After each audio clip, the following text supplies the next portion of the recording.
Pomaže Bog, dragi gledalci, vi ste na novom YouTube kanalu medijske kuće Srbin Info koji se zove Slobodni mediji Srbije Live TV. Moje ime je Dejan Petar Zlatanović, a s nama je Srđan Škoro. Pomaže Bog i dobar dan, gospodine Škoro. Bog ti pomogao i dobar dan. Gospodine Škoro, evo sad Eurostat je radio neko istraživanje na nivou cele Evrope i onda su došli do zanimljivog podatka.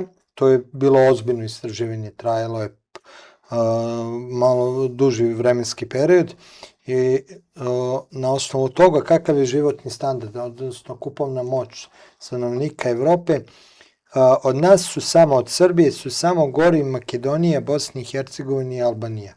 A što je zanimljivo, razlika između Srbije i Crne Gore i Srbije i Hrvatske, da ne pričamo o Sloveniji, još više se povećala kad je u pitanju kupovna moć. Pa koliko će ta besparica, odnosno inflacija, uticati na buduće događaje, na izbore i da li je to ono što možda u stvari ruši sad ovaj režim Aleksandra Vučića? Pa ja se bojim, nažalost, da ne. Mi nikad nismo imali tih socijalnih, iako su ogromni problemi uvijek bili, ali nikad ovde, što bi se reklo, sirotinja i socijalni nemiri nisu bili pokretači promjena.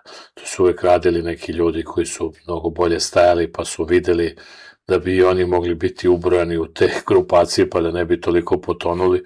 Oni su pokretali sve te promjene. Kroz istoriju se to vidi, Srbije najbolje. Drugo, mi smo uvijek imali to nešto što nije svojstveno u drugim zemljama, naravno to je ono, ajde da kažemo, šlepovanje ili dovijanje, neko ima neku vikendicu, tamo sadi neki paradajz, neko ima neke rođake, neku familiju koju mu doturaju osnovne namirnice, ovako ili onako, roditelje, babu, dedu i tako dalje.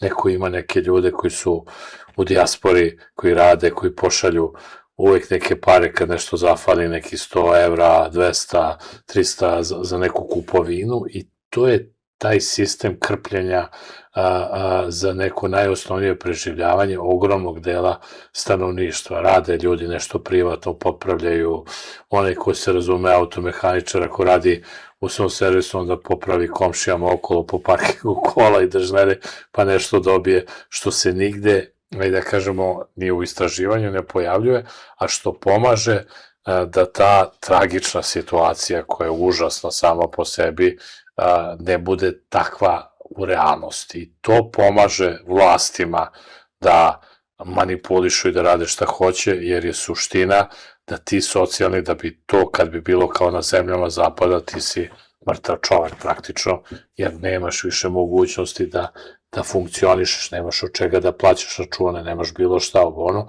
a ovim tim nekim, ajde da kažemo, nama svojstvenim dovijanjima koje traju još od vremena socijalizma, presocijalizma, ovako ili onako, se preživljava teškom mukom, užasno, ali u svakom slučaju mislim da mi pripadamo tom Albaniji, Makedoniji i tako dalje i da je ta svest koja i u tim zemljama i u Srbiji postoji u napredovanju, u načinu života užasna i ona nas uvek vuče nazad i mislim da bi bilo lepo kad bi te strukture koje su najugroženije pokrenule proteste i pokrenule tu masu promjena, ali ja mislim da se to neće desiti jer se do sada bar nikad nije dogodilo. Da, ali koliko može režim Aleksandra Vučića da, ajde nazovimo, vrbuje nove pristalice. Govorim, kad je Aleksandar Vučić došao na vlast i SNS, bilo je dovoljno ponuditi čoveku 300 do 500 evra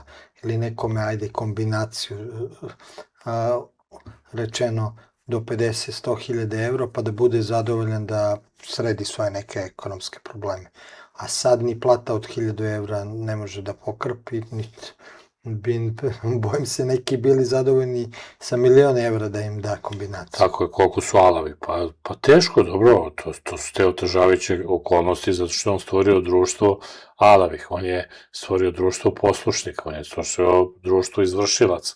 I znači, mogu samo da opstaju oni koji slušaju naređenja, koji su ponizni dovoljno i koji će na taj način od države i od ovog naroda otimati da bi njima dao. Sad, ovaj viši sloj, oni su sve alaviji i sve halapljiviji i onda uvek metar broda mu treba više, uvek mu treba 5 vila više nego što je imao, stana, kvadrata, hiljade u koje ne ulaze, ali to je jednostavno psihologija. S druge strane imate ovaj deo koji je sve siromašniji i koji u stvari sve jeftinije kupuje, znači nisu džakovi brašna, nego je kilo brašna,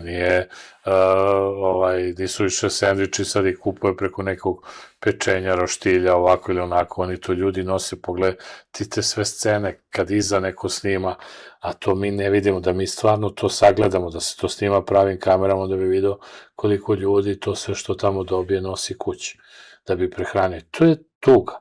I to je ono strašno, onda kad se spreme ti izbori, onda znamo po ovim lokalnim izborima ljudi promene šporet, frižider, iskoriste tu priliku, dobiju kompjuter, dobiju sve traktor, neki dobiju traktor i tako da je obrađuju i onda oni te glasove pretvaraju na taj način, a sve to mi platimo.